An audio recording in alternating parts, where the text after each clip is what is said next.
All right, let's dive into the world of one of history's most legendary traders, Jesse Livermore. Jesse Livermore.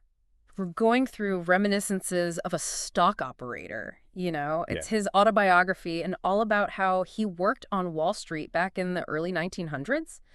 Think of it like a crash course Yeah. in the mind of a guy who, man, made and lost millions Mhm. before computers even existed. Crazy, right? Yeah, and what's really interesting is that his story isn't just like all about charts and numbers and All stuff. right. It gets into like psychology and risk, Mhm. the human side of the market, which is just as important today. Absolutely. I totally agree. Okay, so to start this whole thing off, Yeah. Livermore's journey starts in like a super unexpected place, bucket shops. Can you give us a picture of what those were like? Um, yeah. Okay. Imagine like a smoky back room, Okay. and it's full of these guys like frantically writing numbers on chalkboards. Bucket shops were basically like off-track betting, but for stocks. Hmm. People were just betting on, whether prices would go up or down. Gotcha. So more gambling than actual investing, huh? Exactly. It was basically gambling. Yeah. And this is where, like, Livermore got his start. He developed this almost, uncanny ability to read the tape. Really? Yeah, he could just look at the ticker tape, which, remember, was the only way to get real-time prices back then Right. and, like, sense where the market was going. That's incredible. But if he was so good at these bucket shops, why did he have trouble when he went to the actual stock exchange? That's a really important point. See, Livermore, his early success in those bucket shops, it taught him how to read those, like, short-term, ups and downs. Right. But it didn't give him a real understanding of what actually drives the market. I see. He was great at speculating, but wasn't a true investor yet. So I'm starting to understand why we're doing this deep dive. It's not just about his wins, but those lessons he got from his losses, right? Yeah. So what happened when he got to Wall Street? Did he, like, crush it right away? No, not exactly. He actually went broke multiple times. Oh. Yeah, it was a really harsh lesson in the difference between, betting on price movements Right. versus really getting the market. Makes sense. I bet that was humbling, even for someone as good as him. So how did he turn things around then? Well, he had to change. Yeah. He had to go beyond just reading the tape. Yeah. He had to develop a deeper understanding of things like market trends, Okay. risk management, and maybe the most important thing, his own psychology. Okay, so let's get into that. One of the things Livermore talks about is this idea of, understanding the line of least resistance. Sounds kind of mysterious, almost like something out of martial arts. What did he mean by that? So Livermore believed that the market, just like anything else in the physical world, it tends to move in the direction where there's, the least resistance. Okay. Think about it like this. If a stock is being bought a lot, its price will probably go up Makes sense. because there's less resistance pushing it down. And if everyone's selling, it's probably going to fall. Gotcha. So it's about figuring out which way the price of a stock is most likely to move up, down, or sideways, right? Right. Based on all those different forces in the market. Exactly. And Livermore was all about reading the tape. Yeah. He thought analyzing price and volume, all that, was the key to figuring this out. But here's the thing. He wasn't just looking at the numbers. Okay. He was trying to understand the, psychology behind them, the hopes and fears of all the traders, So it's not just about technical analysis, but understanding the human side that drives those trends. Exactly. He knew fear and greed were the most powerful forces in the market. Makes sense. And if he could learn to spot those emotions in the ticker tape, he could kind of predict what the market would do and make better trading decisions. All right, so let's tie this back to his story. How did his early experiences shape how he understood this whole concept? Well, think back to those bucket shops, places where emotions ran wild, Yeah. fortunes made and lost in a flash. That environment, forced him to develop a really sharp sense of market psychology. I see. He learned to read the crowd, anticipate their moves, and how to use their biases to his advantage. That's amazing. So even though those early experiences weren't like traditional finance, they ended up being super important to his later success. Right. It's like he was getting a crash course in behavioral finance before it even existed. Exactly. And that's why Livermore's story is still so relevant today, even though the market has changed so much. The tools and tech are different, but the core psychology of the market, fear, greed, hope, and despair, all the stuff that drives trading, it's still the same. I'm totally with you. It's not about copying his exact trades. It's about those timeless principles of market psychology Right. and understanding how they still shape how we invest today. Absolutely, and that's exactly what we'll keep exploring as we go deeper into Livermore's world. Love it. Let's keep going. Okay, so we've been talking about Livermore, his early days in the bucket shops and how he developed that incredible ability to just read the market. But we also kind of touched on how he struggled when he first moved to Wall Street. Right. So what were some of the, big lessons he learned from those early setbacks? Well, I think one of the biggest ones was patience, Okay. and discipline. In those bucket shops, everything was so fast-paced. He was used to making these quick trades, jumping in and out of positions, just based on gut feeling and, short-term price movements. But on Wall Street, that approach, it didn't work. It's like he was used to running sprints and then had to learn how to run a marathon. Yeah, that's a perfect way to put it. He had to learn to wait for the right moment, Right. resist that urge to chase every little price change and to focus on the bigger picture. I see. He also had to learn how to manage risk. That's something he didn't really have to worry about in the bucket shops. Yeah, that makes sense. The bets were smaller, the stakes lower. Exactly. So there's this story about Union Pacific, the incident in Saratoga. Can you walk us through that one? So Livermore was in Saratoga Springs. It was this popular resort town. And he was sure that Union Pacific stock was going to go down. So he decided to short the stock, Okay. meaning he was betting its price would fall. And at first, he was right. The stock started to drop, and he was making, a good profit. Too far, so good, right? Yeah. But while he was in Saratoga, a friend of his, this guy named Harding, came up to him with a tip. Uh-oh. Harding had heard from someone in the know that Union Pacific was about to announce a big dividend increase, Okay. which would probably send the stock price way up. Oh, man, I can see where this is going.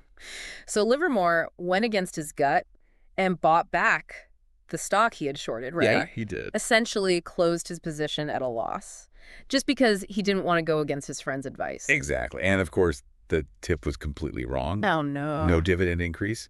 And Union Pacific, it kept falling. Livermore missed out on a huge profit, all because he let his friend's bad advice, cloud his judgment.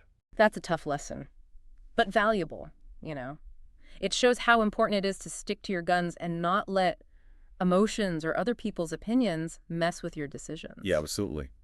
Livermore realized that tip cost him a lot of money, but he also saw it as a price worth paying for that lesson. Yeah. Trust your own analysis, and don't make rash decisions based on rumors or tips. This story also really shows how important risk management is. He was convinced the stock was going down, but didn't have a plan if he was wrong. You're right. That was a turning point for Livermore. He realized that even the best traders can be wrong.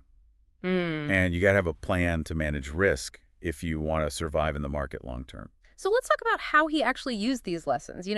We've mentioned reading the tape, but haven't really gotten into it. Can you break it down for us? So for Livermore, reading the tape wasn't just about looking at, how prices moved. It was about understanding what caused those movements, the supply and demand, the sentiment of the crowd, reactions to news. He was looking for patterns that would tell him about the psychology of the market and help him find that line of least resistance. So how did he actually do that? What was he looking for in the tape? Well, he paid close attention to things like how many trades were happening, the speed of the price movements, and how different stocks were reacting to each other. He was looking for clues to tell him who was in control, buyers or sellers, whether a trend was going to continue, or reverse. And if the stock was acting like it was being manipulated. It sounds super complicated, like trying to figure out a secret code. It was. And it took a deep understanding of how the market works, a sharp eye for detail. But Livermore believed the tape held the key to the market's secrets. He saw it as a real-time picture of the minds of all the traders. So he was trying to get inside their heads and figure out what they were going to do. Exactly. And he used that to make some of his best trades. But reading the tape wasn't just about finding opportunities. Right. It was about risk, too. He used the tape to set stop-loss orders. Basically, if a stock started moving against him, it would automatically sell at a certain price. So that helped him limit his losses. I see. So even his early experiences, the ones that weren't always good, they shaped how he approached trading. He learned, adapted, and developed a system to deal with the ups and downs of the market. Yeah, and that's a key takeaway for anyone. The market changes all the time. Right. You got to be adaptable, learn from your mistakes, and have a system to manage risk. We've been, really digging into Jesse Livermore and his whole approach to the market. And one thing that just keeps coming up is how important it is to understand, human psychology Right. But like today, algorithms are making trades super fast. So how relevant is that human element still? That's a great question, and it's something a lot of investors are grappling with now. It's easy to think that with all this high-frequency trading in AI, that human intuition and psychology are, like, becoming a thing of the past. Right. But even the most advanced algorithms, they're based on strategies and assumptions that humans created. So the machines are doing the trading, but they're still running on code that people wrote. Exactly. And those programmers, they're trying to capture these patterns in the market. Okay. Patterns that are often driven by, human behavior, fear, greed, that herd mentality, all the things Livermore was talking about a century ago. So the algorithms are actually making those human biases worse. In a sense, yeah. And that's why understanding psychology is still so important, even with all this algorithmic trading. I see. If we can spot the patterns of behavior that these algorithms are trying to use, we might be able to, anticipate the market's moves. Okay. And avoid ending up on the wrong side of a trade. It's like we're playing chess against a supercomputer. Right. We can't beat it at processing power, but if we can, crack the logic behind its moves, Yeah. then maybe we have a chance. Exactly. And remember how Livermore talked about those accidents in the market? Those unexpected things that can throw everything off. Well, now those accidents can happen in, milliseconds. Really? Yeah, triggered by glitches in the algorithm, surprise news, even a fat finger trade. Wow. So how do we even deal with all this when things are moving so crazy fast? Well, speed's definitely a factor, and we can't match those algorithms there. Right. But speed isn't everything. Remember, Livermore wasn't always the fastest, but he was great at reading the market, understanding the forces, and managing risk. Those are skills that still matter today. He was also all about adapting, Yeah. to whatever the market was doing. Right. Back then, that might have been a news headline or a change in how people were feeling. But how do we adapt now? With news coming at us 24/7 and algorithms processing info in nanoseconds? It's definitely harder. Yeah. But the idea is still the same. Be flexible, don't be afraid to change your mind, Okay. and adjust your strategy when the market tells you to. One way to do that is to focus on the bigger picture. Long-term trends, the macroeconomic stuff, Yeah. the fundamentals driving the market, Right. those things don't change as fast as all the day-to-day noise. So basically, zoom out a bit. Don't get caught up in every little price move. Exactly. And remember, even algorithms have their limits. They can't see the future. Sure. They can't factor in every single thing, and they can be just as vulnerable to those unexpected events as any trader. So there's still a place for human judgment, for intuition, for that ability to read the market like Livermore. But how do we develop that today? Well, the ticker tape has evolved, right? We've got charts, indicators, news feeds. Okay. All that gives us insight into sentiment and trends. Those tools can help us spot patterns, get the market dynamics, develop a feel for the rhythm of it all. But it's not just the tools, it's the mindset. Right. Being observant, patient, disciplined, and always learning. Sounds like Livermore's legacy isn't just about specific trades, but a way of thinking about the market, how to approach risk and opportunity. Yeah, I think you put it perfectly. It's still relevant today. Livermore's story reminds us that even in a world where technology is king, the human side of the market matters. It really is. The emotions, the biases, the decisions, that's what drives prices. And by getting that, by learning from guys like Livermore, we can become better, smarter investors. Couldn't agree more. And on that note, I think it's time to wrap up our deep dive into the world of Jesse Livermore. Yeah. He was a fascinating guy, full of contradictions, but his story has lessons for anyone who wants to really understand the market. It does. Thanks for joining us.